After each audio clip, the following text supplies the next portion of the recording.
everybody. Sorry it's been so long since my last video.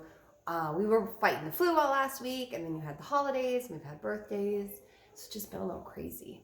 But, so it was kind of brought up randomly to me that some people didn't really quite understand how the quick cooker worked, the settings, different things like that. So made me realize maybe I should make a quick video kind of just on the quick cooker itself, not making a recipe or anything, just the quick cooker. So the quick cooker is a pressure cooker, which is a lot like Instant Pots, but the quick cooker is Pampered Chef's version of a pressure cooker. So that's how it works. It works by cooking with pressure or with steam. So any recipe you make in it, you're supposed to have a minimum of at least 1 cup of liquid.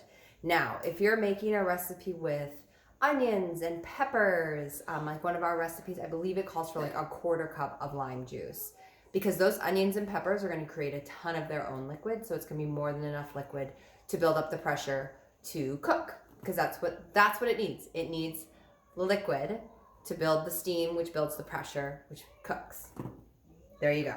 So your quick cooker, when you get it, it comes, if you just buy the quick cooker, you get the pot itself, you get a lid that's got a ring in it. I keep all of my rings in my freezer. As soon as it's done, I usually pull the ring out, wipe it down, shove it in my freezer. I think I have 4 rings in my freezer. This helps shrink them back in. And then once I'm ready to cook something, I grab one, and there's a little, I don't know if you can see it, a little wire right here, and they go right in behind it. Like the inside of it's got a little spot where that goes. So I just slip it in, push it in, make sure it's down and around, and there, in. Once it's done, I pull my ring. I can get my fingers on it. This one's kind of slippery because it's wet from being in the freezer. I pull it out, stick it in the freezer. So the next time it comes out, it's nice and tight and ready to go, so I don't run the risk of losing pressure in my quick cooker. Other parts of it, you have your steam release valve. So if you're cooking, see how you can see how it's dipped in? You don't want that. You want it flush to the handle. And also on this part, I don't know if you can see, there's a little steam symbol there and a steam symbol here. You want them both lined up. So you don't want this to be wonky sideways or backwards. You want it down so they're lined up, and then this is flush with the handle. Otherwise you're going to lose all that steam and you're never going to build pressure and you won't cook anything. That's another thing. If your little red guy here, I call him a floater. I know he's got a different name. But once that one comes up, usually that means everything's just about sealed and you're good to go. But you can wash it. Things do need to be washed from time to time. It's got a little silicone piece on it that you pop off, which I'm not going to do because I'm not holding on to things very well. You want to just wash that, wash the red piece comes out. And then if you have a little toothbrush, you can wash in there and it'll help keep it moving, keep it from sticking. So you get that, the seal, this. Oh wait, where is my, oh, I think it's in the dishwasher. Oh, no, it's still in my pantry. I was like, where is, normally I put the pot back in it, but I didn't the other day. You get your stainless steel pot, which is dishwasher safe. I put mine in the dishwasher all the time. If it ends up looking kind of like this, you can kind of see it being a little weird. You can just put some baking soda in there, ketchup, whatever, shine it up. I personally see no reason to have it shiny. And then you also get a trivet, which goes right in the bottom of the pot, like that. So you could put your roast on the bottom and then put this on top of that. And then if you ordered like the ceramic pot, then your ceramic pot will go on top of that. Well, once you put it in a carrier. I didn't grab a carrier. So then you can cook veggies in there or potatoes and make mashed potatoes, kind of up to you. You get one of these with it. And then that, because once this thing is hot, you don't want to grab it with your fingers and pull it out.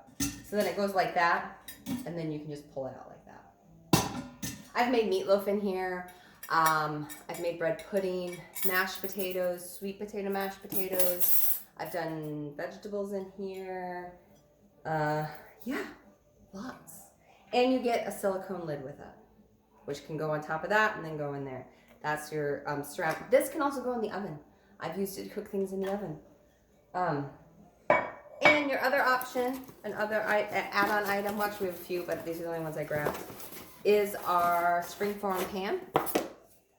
This, you guys, has got to be the best cheesecake I've ever had.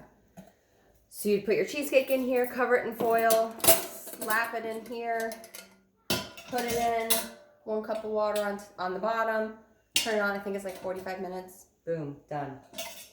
Amazing and easy. All right, so another thing I was asked. Oh, you're gonna get this cookbook. Mine's really used. This cookbook with it. It's the Quick Cooker Cooking Guide. Best book. Open it up. Read it. Mine's falling apart because I use it so much. Read it. It tells you beans and legumes, time frames to cook them in, what to add in it, grains and rice, different vegetables. I think it even talks about, yep, and different meats. So say, like I like to cook whole chicken in it. What does it say on here? So whole chicken, 4 to 5 pounds. If it's fresh, you want to cook it. See here it says, I don't know if you can read it, chicken and poultry. So I usually just pick the custom setting, which is high pressure, and then set my time. But you can pick the chicken and poultry setting, and then you can change the time on it. So if say it comes up at 15 minutes, you can press time and make it go longer. All right, I'm gonna move you guys down so I can get you closer to the quick cooker. So I'm not like leaning way over to show you it. Okay, this is the front of your quick cooker. Here, I'm gonna plug him in. Plug him in so then you can actually see. So when you first plug it in, you just get flashy lights. Fun, fun. And then you have all the different settings. So we have sear, which on, I think Instant Pot, they call it saute. That's the same thing. Steam, slow cooker, which I've used to make chili. It does just cook on high. There is no low slow cooker. It's just high temp, just so you know. Proof, if you want to make bread and proof it in here, works great. You can't cook it in here. You got to move it to the oven, but you can proof it. Then we have our chicken and poultry, beef and pork, fresh seafood, soups and stocks, beans, stew and chili. Sorry, I'm reading it backwards. Desserts. That's the one you would use for like the cheesecake. You just set it on dessert. Bam, go. White rice, brown rice, and whole grains. So like if you're making, I think it's steel cut oats, you use the whole grain. If you're making just regular oatmeal, I just hit custom, and then I would hit time, and then I say I want 10 minutes, and I move it down to 10 minutes. Full steam, that's what this is. This is how much pressure. Say the recipe called for low pressure, I would hit the pressure button and then adjust it. So I think that's like the lowest, which I think is not much, but you can adjust it all the way down to that. And then you can move it back and be like, oh no, I lied, I need it on medium. And then you would just hit, I'm not gonna hit it, but you would hit start. Start. I got nothing in here, so we're not gonna go start stuff. All right, say I'm like, oh wait, that's totally wrong. Boom, clear it out, done. Otherwise, to get to all your other settings, you're just gonna twist. You twist the button. So like it said, that chicken and poultry one. Let's see, let's get over to chicken and poultry. So normally it says, what, 12 minutes? Again, reading backwards, 15 minutes, and that rest of it said for a whole chicken, it set it for 30. So you would select this and then you would go time, and you would say, well, I need more time than that. So you'd hold it down until you get to what you want. Say 40, oops. There you go. Done. Start. Start. Now, and you can do that for all the settings. This guy's heavy. Holy cow. Well, not that heavy, just when I'm standing here trying to read everything backwards. But you can do that for any of these. So like, if you find an Instant Pot recipe you love, you can make it in here. It's the same idea. But say it calls for, say it says saute. Saute the chicken until it's brown. That's sear in ours. That's the only difference. If it says set it to the, I don't know, we have most of the settings. Anyway, say it says something we don't have. A lot of times it will say set it to this, high pressure, 30 minutes. All you have to do if we don't have that setting is you just hit the custom button like I said. Hit custom, it starts at high, and if it's not 30 minutes, hit the time and adjust it up or down to whatever it is. Pretty simple. When it's done cooking, this is another one that got me. You might see on some recipes, it'll say release the steam, or it'll say NR. NR means naturally release, natural release. So that means once the machine beeps and says it's done, you don't touch it. You let it just sit. And ours has a count, it counts up after it's done. So it stays on warm and it counts up, but you're naturally letting the steam release from your pot. You're not forcing it to come out. So if the recipe says naturally release for 15 minutes, I'll usually set an alarm on my phone for 15 minutes once I hear it go off. And then I come in. If the steam hasn't fully released by that point, that's when I hit the button and let the rest of the steam come out. If it says once done, release the steam, you're just gonna boom, hit the button and let it go. When I cook with it, no, stop. I make sure I cook on this side of my kitchen. I'm gonna show you. So this side of my kitchen does not have any above counters. Over here, it does. So I don't want that steam going right into my cabinets. Do not, even if you know your oven's not on, I still do not recommend or your stove, do not put it on your stovetop. I know you have probably have a nice vent.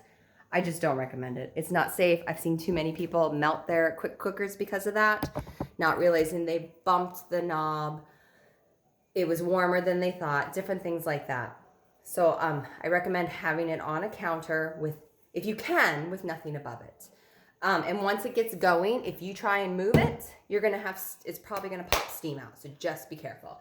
Our steam release is a lot different than most of the Instant Pots. Your hand's not over where the steam comes.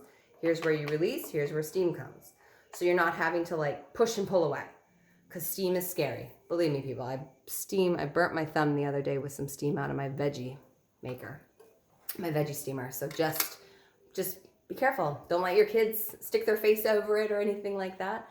And then once this goes down, you can open it up.